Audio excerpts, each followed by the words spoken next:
Doctor Who Series 14, Season 1, whatever you want to call it.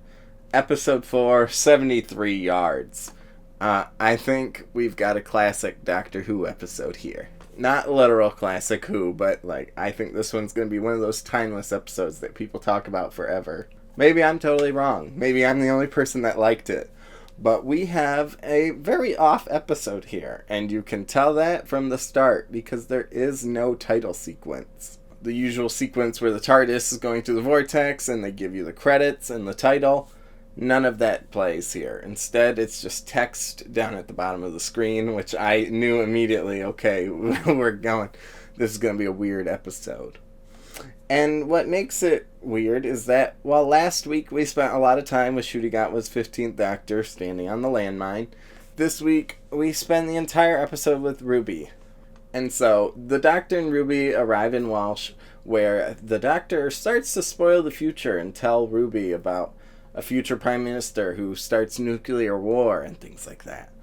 And then the Doctor accidentally steps on this mysterious circle, this circle of cotton, and it has these artifacts like flowers and letters in it. And immediately the Doctor disappears while Ruby reads one of the letters that says, "Rest in peace, Mad Jack." And of course, after the Doctor disappears, Ruby tries the TARDIS key, but her key won't open it. She says the TARDIS is locked from the inside. And off in the distance, there's a mysterious woman watching Ruby. However, Ruby can't approach her. She always stays 73 yards away, as we learn later in the episode. And it's all very eerie. This, very much so, like I said, I feel like this will be one of the ones people talk about. Amongst episodes like Blank or Silence in the Library, I think this one will be talked about for a while. Especially because, this whole season we're looking at the mystery of Ruby Sunday, and who do we spend all episode with? And so, of course, because now Ruby is stressed, it starts to snow. Again. I think it's going to snow every episode. That's just Ruby's thing. And they kind of acknowledge it in this episode. They say it is the winter time. Susan Twist comes up again as a hiker and runs into Ruby. And everybody talks about oh, where are your clothes? Where are your winter clothes? But I do think the snow is, again, Ruby's snow that she causes every episode. And Ruby even acknowledges Susan Twist this time. She recognizes her and says, "Oh, have we met before?" And the woman's like, "No." And so I do fully believe that Susan Twist, she very well could be just reusing an actress like Russell T Davies, I assume, joked about. But clearly there is a mystery here because even Ruby is recognizing her. Then again, maybe that's a Ruby problem, not a Susan Twist problem. And so Ruby sends Susan Twist up to talk to the mysterious woman who's following her. And this mysterious woman causes the hiker to run off screaming. And we'll notice that that's a pattern, really sets an eerie tone for kind of that unworldly, out there, What is this woman? What did she say? What did she do? Is it even a woman? Is it a demon? Is it a spirit? Because later on, when Ruby makes it to town, she enters an inn, and I thought the episode was smart here. The inn maker and the residents of the town are messing with Ruby, "Oh, what do you mean pay with your phone?" When she's trying to pay for her room. And for a second there, it makes you, the viewer, and Ruby think maybe she's out of time. What year is it? And so, yeah, Ruby, while she's in this inn, she can see the woman out in the window, and everybody else can see the woman, which I think is an interesting touch. They later make kind of a comparison between this woman and the TARDIS, where it's almost like a perception filter. She is there, but people don't acknowledge her. They just go around her and continue about their day, like the TARDIS. The TARDIS is this big, strange blue box in the middle of the street, but everybody just walks around it, Yeah, it's a little odd, but you go about your day. Ruby has a good part where she says following is the wrong word, because this entity, this woman, is, following her, but doesn't ever approach. And it kind of gave me an It Follows vibe this whole episode. That's a horror movie where there's this entity that does approach you. You gotta constantly stay moving. If it catches you, it kills you. And so I thought it was really interesting to see where it was almost more creepy that the woman doesn't approach. And then the town folks mess with Ruby again. They tell her the story of the fairy circle, that's what the doctor broke. The doctor stepped on the fairy circle and released an entity known as Mad Jack. And maybe that woman is his herald. But of course, then they reveal they were just messing with her. And I think it just adds to the overall mystery of this woman, of the entity. That yes, this is an old wives' tale that we have about it, but that's not what it actually is. Or maybe it could be. Who knows?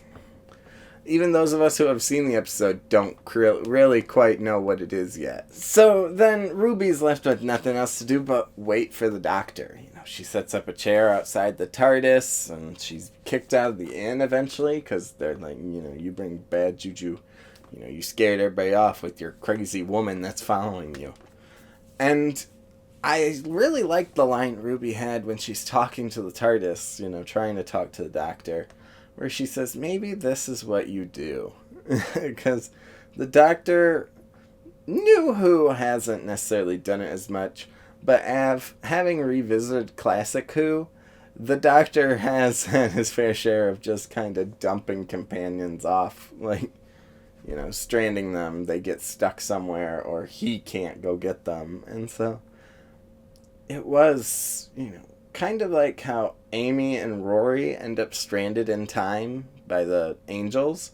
That's almost how I felt with this when she said that this is what you do. Of it's not necessarily what he means to do. In this episode, he just accidentally stepped on the fairy circle and he got poofed out of existence somehow, some strange magical way. And so after waiting and waiting, Ruby's got no choice but to go home. And of course the woman follows her all the way home. And Ruby just kind of goes back to her normal life, living with her mom and Gran again. Until one day her mom and her decide to test out the mysterious woman. Ruby's mom acts like, I would never leave you. I would never go anywhere. And so Ruby and her mom attempt to talk to the woman, during which Miss Flood, who's been another mystery box set up by the show, interrupts them. Oh, what are you doing? What are you trying to do? And I do think there's something to her. I don't know. Like I said, Russell T Davies said she's a bit of a mystery box. I just take her banter at surface level of she's just the nosy neighbor. And, she's just a bit tongue-in-cheek, fourth wall breaking. But she says the line oh, this has nothing to do with me, and so she leaves. And so I assume eventually we'll get back to you, Miss Flood, when it does have something to do with you. And so Ruby's mother attempts to speak to the entity, and, you think this is a character we know. Everybody else who's talked to her has been unnamed characters, but, this is Ruby's mom.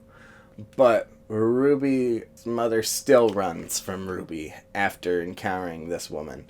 So she locks Ruby out of the house, and she says probably the worst thing she ever could. And she says that you're not my daughter, and even your real mother didn't want you. And of course, what happens after she says that? It starts to snow. Totally fucked up. Really messed up situation there. And then we do a time skip, which is where I was really thrown off, because Doctor Who doesn't do time skips usually in the episode. We are aware that time is passing with the Doctor and their companions that we don't see off screen, that are told in comics and Big Finish audio dramas and books, things like that. But this time we skip ahead 1 year later, and Ruby has gone full, science into this mysterious woman. She has tried to photograph her, and it doesn't work. She's measured it, and the woman always stays 73 yards away. Hence where the episode title comes from. So Ruby gets in contact with Kate from UNIT, and Kate promises her that we're going to figure this out. That's what we do. We save the day. And she talks about how UNIT was originally founded to handle the extraterrestrial threats.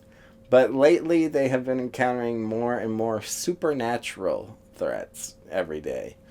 And like I said, we all kind of knew this season was going to be the supernatural season, but it was nice to hear a character in universe, kind of acknowledge it. Because we've had, what have we had? The goblins, and then we had the boogeyman, and then we had the maestro, and boom was your typical Doctor Who episode. Nothing really supernatural there. And now this week we've got like this haunted It Follows scary movie. And during their conversation, Ruby also talks about how she fears that she or the woman might die if they split apart. She feels that connection, but also wants to be separated from her. And so then Unit, of course, just like everyone else, Unit attempts to arrest the woman, but instead it fails, and Kate and all of Unit run away from Ruby. They're terrified of Ruby. And so then we do a crazy amount of time jumping. We skip to Ruby's 25th birthday, her 30th birthday, and her 40th birthday.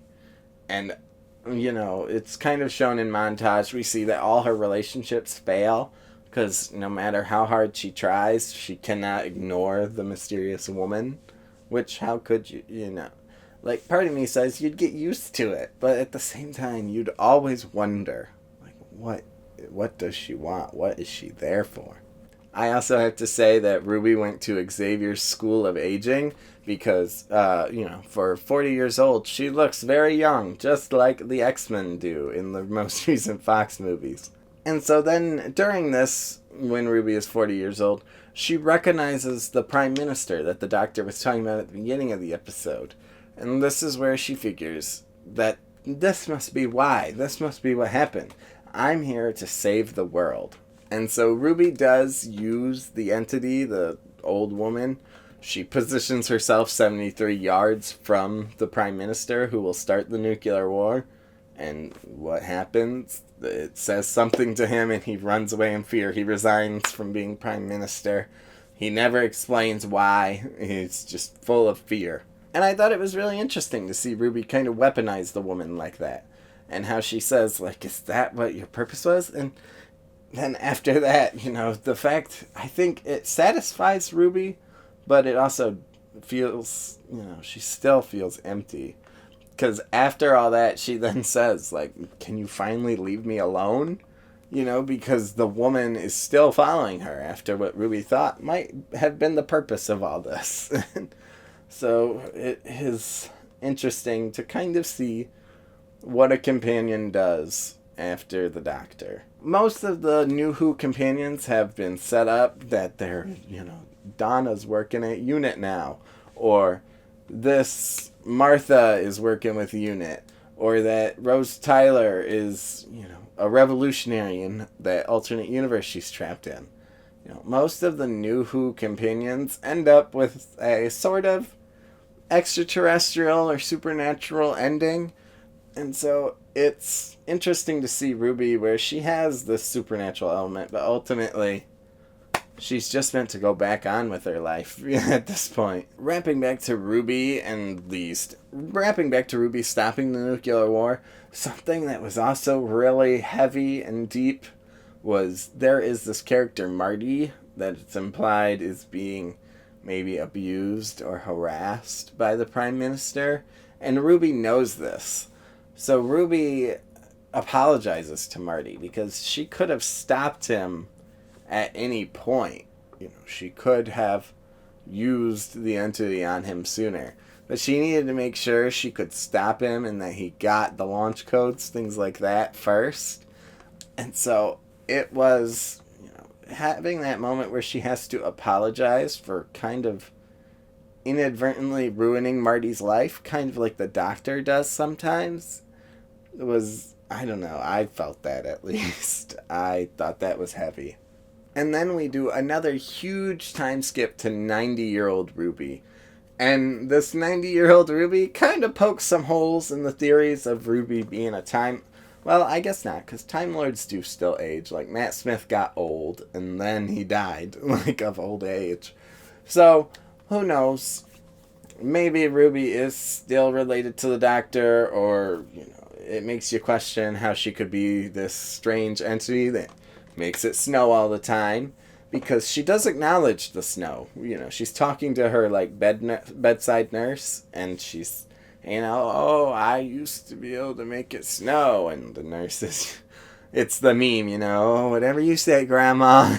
And Ruby also points out, though, that after the doctor left her, after she lost her mother, it never snowed again. And so I'm curious to see what that meant, that she lost all connection to that and it stopped snowing. She stopped looking for her mother, because it is kind of every time her family gets brought up is when it starts to snow, which I do think she considers the doctor family. And so the doctor did inspire Ruby to hope. Ruby kept hope all her life. She's now at the end of her life, 90-year-old Ruby. And with that, the old woman appears, and this is a straight horror movie moment. The light flickers on, and every time the woman gets closer to Ruby, until eventually Ruby kind of becomes the woman. Like, we see Ruby's POV in the old woman's body if it's not meant to be Ruby. And this is where, like I said, we don't really get a concrete answer of what's going on. My personal theory is that Ruby is some otherworldly being, like the Toymaker. She is part of the Toymaker's Legion. And she can somehow travel or perceive time differently. And what we saw in this whole episode was just a possible future. Like a future vision that Ruby gets. And so the old woman, Ruby, is actually able to change the future. She whispers, like, "Don't step." And, modern Ruby, the Ruby we're traveling with, stops the doctor from stepping on the fairy circle. Now we're back to the normal status quo, except for the doctor does question Ruby, because they're talking about how they're in Welsh, and the doctor says, "You said you've been to Welsh 3 times. And Ruby goes, "Oh, yeah, when I was visiting this person, and then I did this." And the doctor's, "Well, when was the 3rd time?" And Ruby, she has to think about it. And she's like, "Now." Right now. And so I do think there is something where Ruby, I don't know, because the mystery of Ruby Sunday is an intriguing one. And I think this episode really made her seem otherworldly, but also very human. Like I said, it showed what happens to a companion when the doctor leaves. But we also get a bit of that mystery of the old woman. And is Ruby the old woman? Is Ruby able to, perceive or travel through time on her own? I'm not sure. Who knows if we'll ever know. But I think this one was maybe my favorite so far of the season, which is kind of unfortunate to say because it didn't feature the doctor very much at all. But I think it was a good showcase for Ruby Sunday. We are also now halfway through the season, so I think this also was a good midpoint in the season of, further, really just mystery boxing it. And so we've got 4 episodes left, 2 more, and then the 2-part finale. So I'm excited to see what Doctor Who does next. Let me know what your thoughts were on 73 Yards in the comments down below. If you liked what you saw here, I talk about nerdy stuff like this all the time. So don't forget to like, subscribe, and hit the bell so you know when that next one's coming. Thank you for watching, and I'll see you in the next one.